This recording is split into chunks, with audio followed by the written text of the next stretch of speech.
अस्सलाम वालेकुम। अस्सलाम वालेकुम। उम्मीद करता हूँ फिट होंगे, बेहतरीन होंगे, अपनी लाइफ में अच्छे से एंजॉय करोगे। हम तीनों की तरह आज एक और वीडियो और उसका टाइटल। वीडियो का टाइटल जी Nyoma airbase close to China border in Ladakh activated. Ankit Agarwal study IQ की वीडियो है जी। ओरिजिनल वीडियो का लिंक डिस्क्रिप्शन में मौजूद होगा। और मेरा नाम है राणा मोहम्मद अली, मेरे साथ हैं मोहम्मद समीर खोखर। मलिक सच्चार इकबाल सो गए। स्टार्ट। नमस्कार दोस्तों 5 साल पहले जब भारत चाइना के बीच में लद्दाख में बॉर्डर को लेकर डिस्प्यूट स्टार्ट हुआ था, तो उस समय भारत को जो एक बड़ी कमी महसूस हो रही थी वो ये था कि हमारे पास कोई भी फुल्ली फंक्शनल एयरफील्ड जो एयर बेस होता है वो बॉर्डर के नजदीक नहीं था। जो एलएसी है, लाइन ऑफ एक्चुअल कंट्रोल, उसके नजदीक नहीं था। और इसी को देखते हुए भारत सरकार ने इसको लेकर काम किया। और आप देख सकते हो कल जो खबर आई है कि फाइनली जो एयर बेस है, न्योमा एयर बेस, इसको फुल्ली एक्टिवेट कर दिया गया। आप देख सकते हो खबर, at 13,700 feet near China border India's highest airfield gets fully operational. और इसीलिए हमारे लिए जानना जरूरी हो जाता है कि एयर बेस एग्जैक्टली कहां है, एलएसी से कितने दूरी पर है, ये किस तरह से भारत को मदद करेगा, वो सब कुछ मैं आपको बताऊंगा। चलिए आगे बढ़ते हैं, लेकिन उससे पहले आप सबको बता दूं, स्टडी आईक्यू पर हमारा जो पहला क्रैश कोर्स है यूपीएससी प्रीलिम्स 2026 के लिए, ये स्टार्ट हो गया है दोस्तों। अगर आप इसको ज्वाइन करना चाहते हैं तो आप लिंक पर क्लिक कर सकते हैं कमेंट सेक्शन में and use this code Ankit live maximum discount के लिए। और मैं आपको बता दूं, अभी लर्नर्स डे सेल चल रहा है 15 नवंबर तक, तो आप एक्स्ट्रा डिस्काउंट के साथ इसको अवेल कर पाएंगे। और इस प्रीलिम्स बैच के अंदर जब जितनी भी तैयारी चाहिए आपको प्रीलिम्स के लिए, 250 से ज्यादा घंटे की live classes, previous year question, CSAT, current affair, test series, और इस बार हम पर्सनल मेंटरशिप भी दे रहे हैं। अगर आपको और भी कोई डाउट वगैरह है तो ये फोन नंबर दिए, आप इस पर कॉल कर सकते हैं, मेरी टीम आपको अच्छे से गाइड कर देगी। चलिए शुरुआत करते हैं। सबसे पहले देखते हैं कि एग्जैक्टली हुआ क्या है। देखिए, भारत ने एक स्ट्रैटेजिक ब्रेक थ्रू लाया है, क्योंकि हाई एल्टीट्यूड इंफ्रास्ट्रक्चर में हमारे लिए जरूरी था कि एक फुल्ली फंक्शनल एयर बेस हो। और फाइनली लद्दाख के ईस्टर्न रीजन में, आपको भी मैप में दिखाऊंगा, वहां पर जो न्योमा एयरफील्ड है इसको फुल्ली ऑपरेशनल कर दिया गया है। और देखिए, इसकी जो हाइट है 13,700 फीट पर है।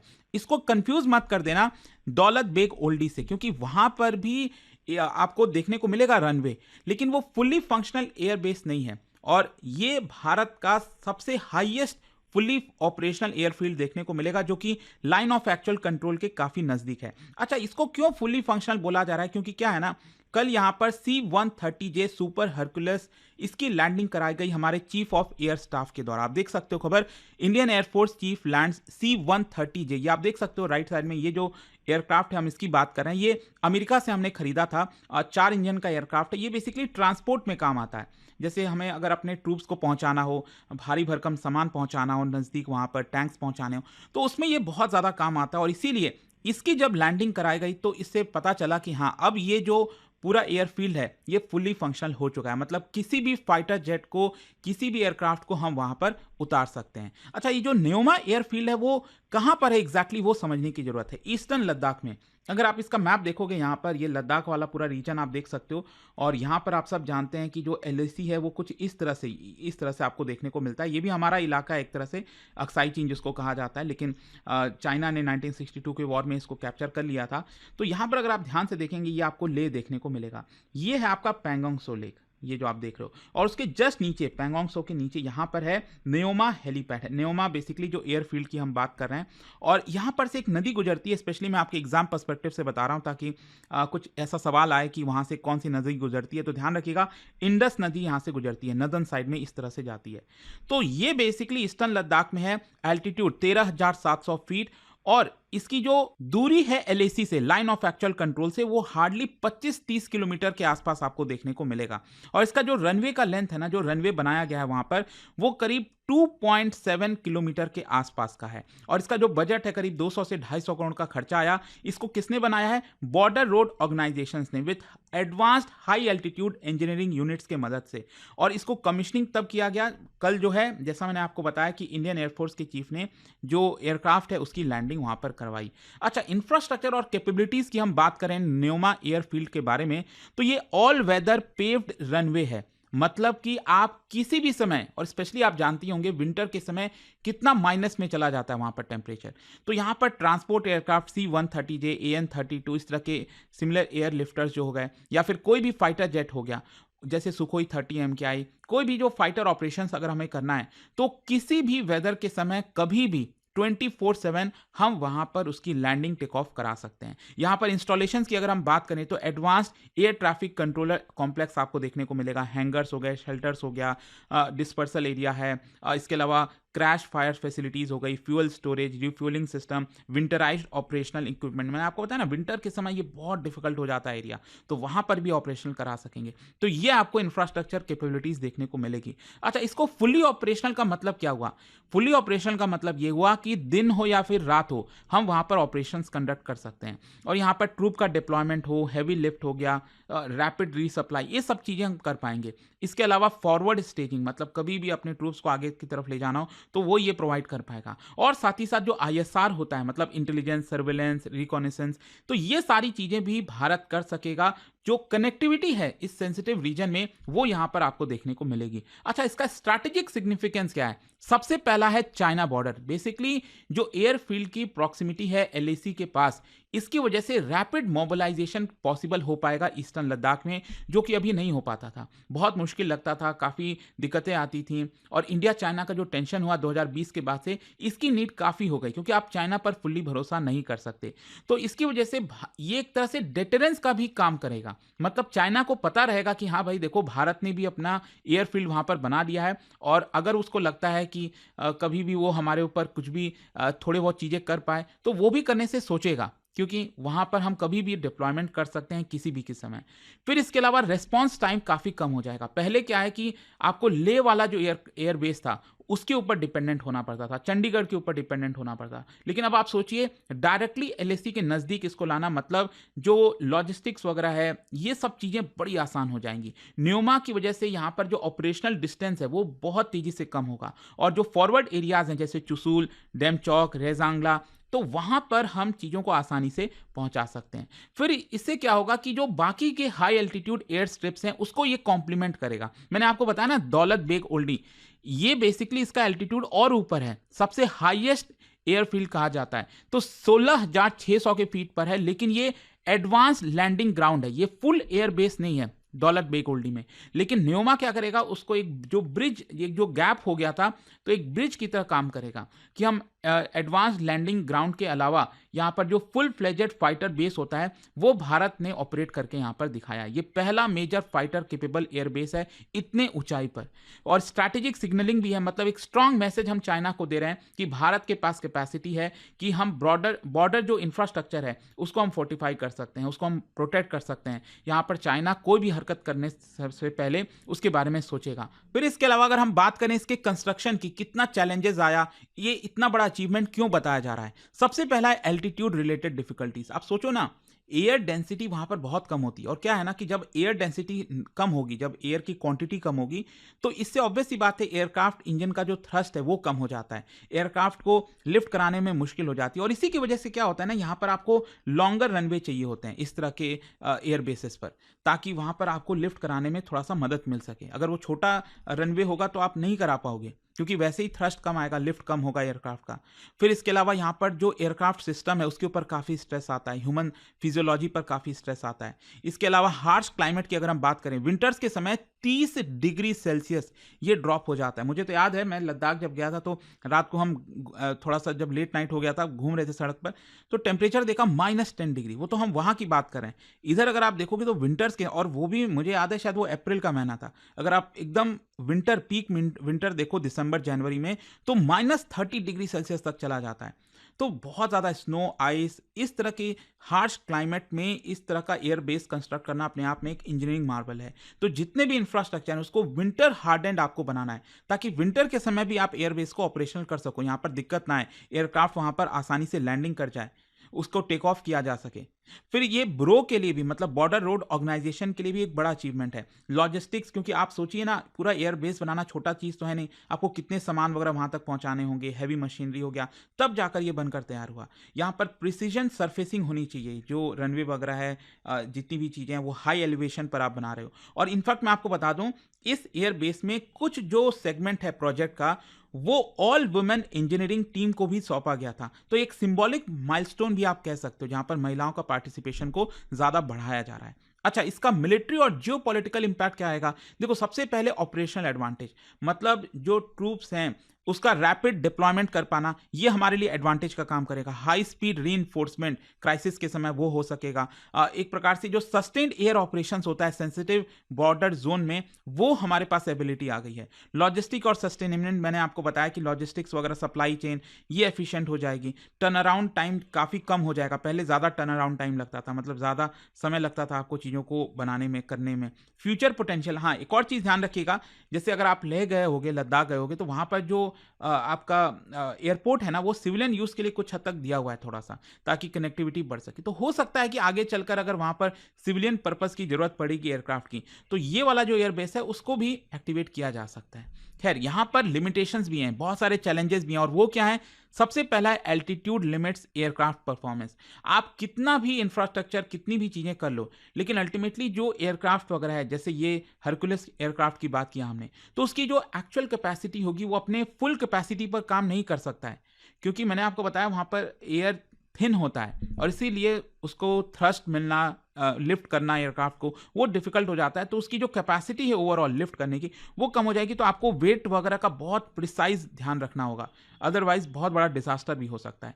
दूसरा है वेदर डिपेंडेंसी, मतलब विंटर ऑपरेशंस में थोड़े से चैलेंजेस मिल सकते हैं। भले ही आपने बहुत अच्छा चीज़ें बनाई हो, लेकिन अगर क्लाइमेट साथ नहीं देगा, बहुत ज़्यादा दिक्कतें आएंगी, तो अगेन प्रॉब्लम हो सकता है। और फॉरवर्ड बेस का भी एक्सपोजर है, मतलब क्योंकि हम एलएसी के नज़दीक बनाए हैं, तो जो चाइना है वो कभी भी इसको टारगेट करने की कोशिश कर सकता है। तो इस तरह की भी चीज़ें देखने को मिल सकती हैं। लेकिन ओवरऑल न्योमा एयरफील्ड ये भारत के लिए इतना मैटर क्यों करता है? क्योंकि ये आप कह सकते हैं भारत एक ट्रांजिशन की तरफ गया है। मतलब जो हम पहले दूर दराज के बेसिस पर डिपेंडेंट होते थे, उसके बजाय self sustaining forward aviation zone की तरफ जा रहे हैं। इसकी वजह से हमारा रेडीनेस, मोबिलिटी, सर्वेलेंस, डिटेरेंस, ये सब कुछ एक गेम चेंजर की तरह आपको देखने को मिलेगा। मतलब हिमालयन फ्रंटियर स्ट्रैटेजी में न्योमा एक गेम चेंजर है, आप कह सकते हो। तो ये पूरा वीडियो था दोस्तों, आई होप कि आपको डिटेल में समझ में आया होगा। और जाने से पहले एक बहुत ही इंटरेस्टिंग क्वेश्चन, क्या आप बता सकते हो लद्दाख में ये जितनी भी लेक्स हैं, इनमें से कौन सा सलाइन लेक है? ये आपको बताना है। और इसका राइट आंसर आप सब जानते हैं, मेरे इंस्टाग्राम पर तो मिलेगा ही, वहां पर अगर आप नहीं हो कोई बात नहीं, टेलीग्राम से ले सकते हैं इसका सही उत्तर। और दोस्तों, जैसा मैंने आपको बताया, अगले साल 2026 में यूपीएससी का प्रीलिम्स आप दे रहे हो, तो ये जो हमारा क्रैश कोर्स है सक्सेस इन प्रीलिम्स, ये आप ले सकते हैं, जिसमें फुल प्रिपरेशन प्रीलिम्स के पर्सपेक्टिव से, क्योंकि आप जानते हैं कि लाखों बच्चे यहाँ पर बैठते हैं, उसमें कुछ ही हजार का सिलेक्शन होता है मेंस के लिए, तो इसको तैयारी आपकी अच्छी होनी चाहिए। अभी क्या है, सेल चल रहा है, 15 नवंबर तक आप एक्स्ट्रा डिस्काउंट लीजिए। कोई भी अगर आपको प्रॉब्लम है तो ये फोन नंबर है, आप कॉल कर सकते हैं, मेरी टीम आपको अच्छे से गाइड कर देगी। स्टडी IQ IAS, आपका सिलेक्शन हमारा मिशन।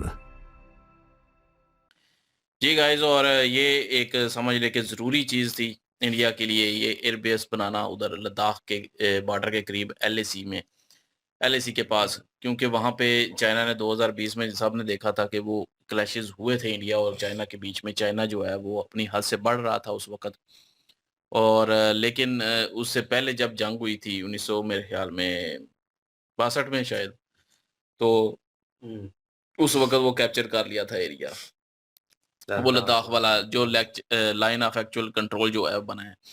तो वो एरिया में वो आगे थे आगे।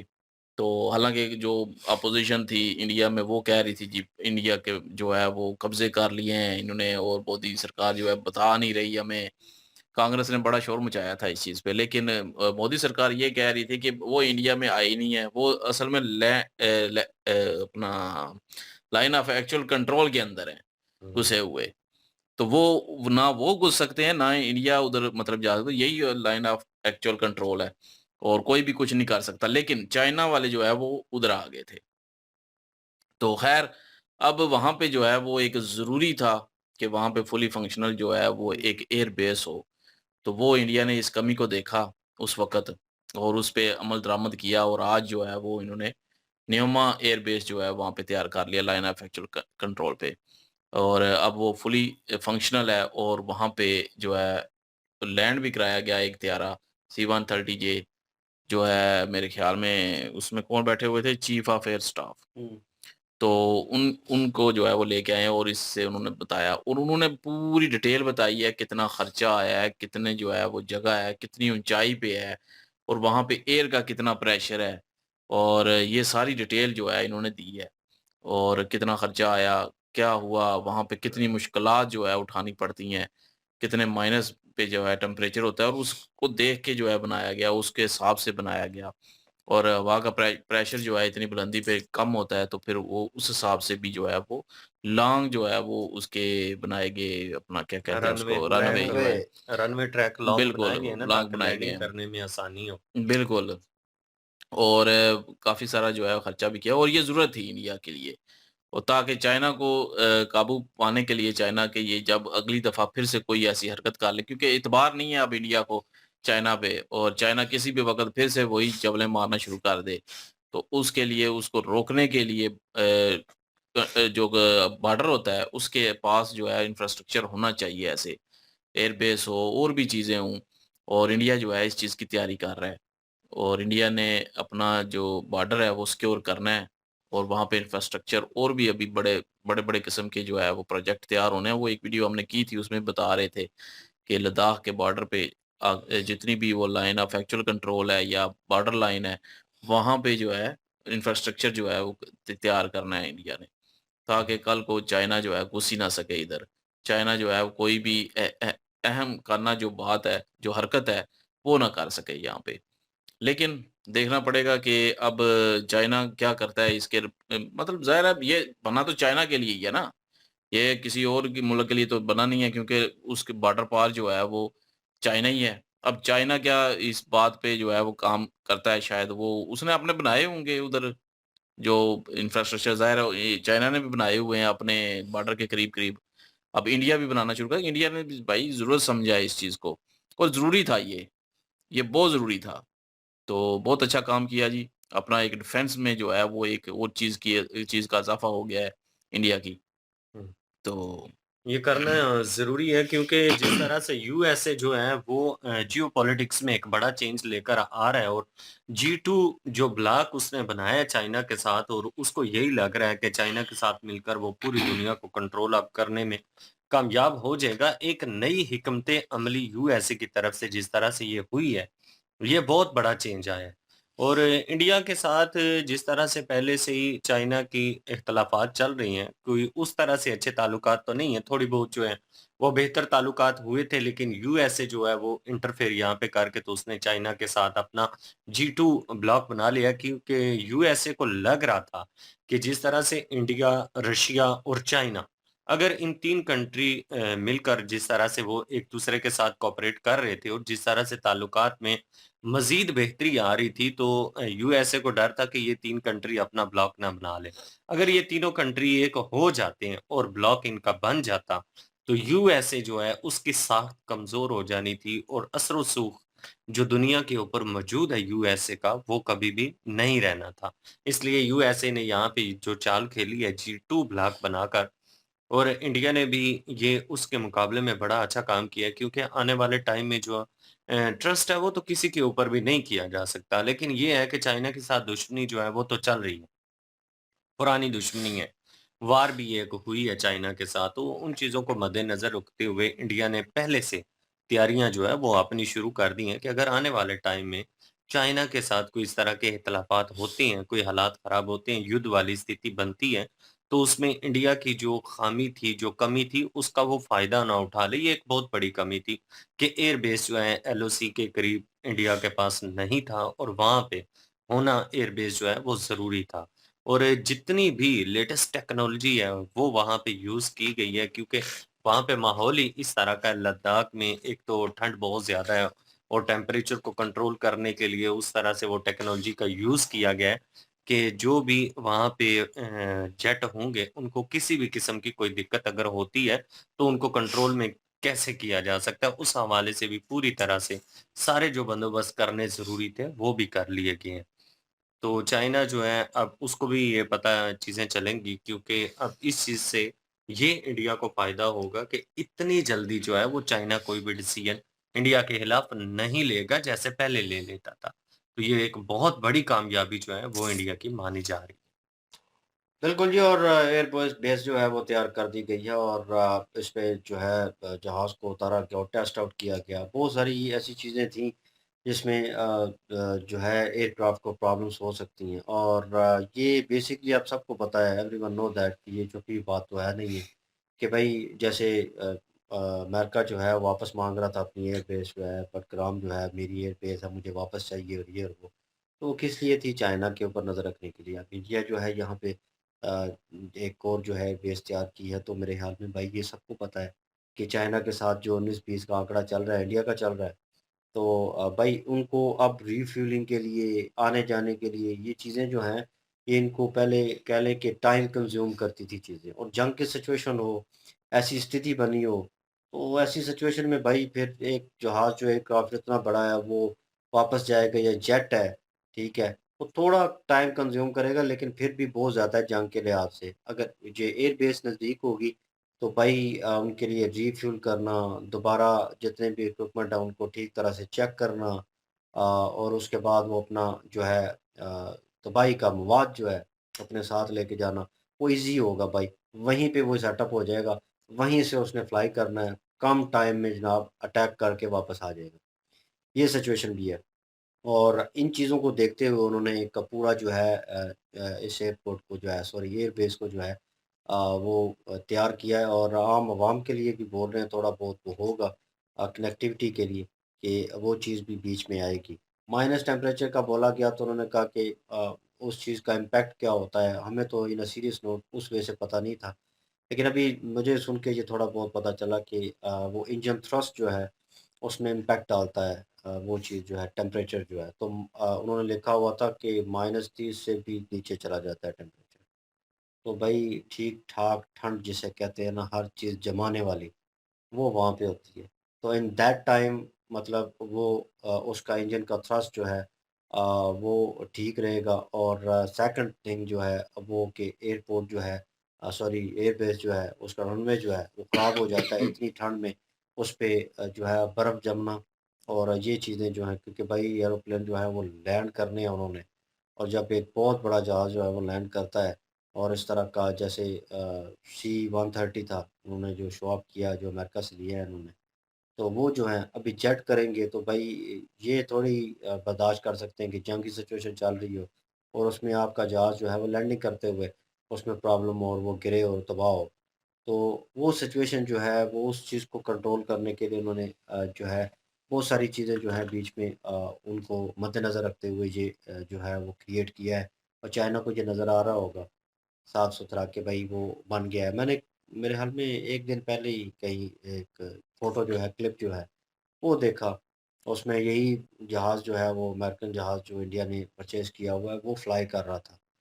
तो मैं डाउट में था, मैंने सरसरी सा उसको देखा, तो पता चला कि एयरबेस तैयार की है इंडिया ने।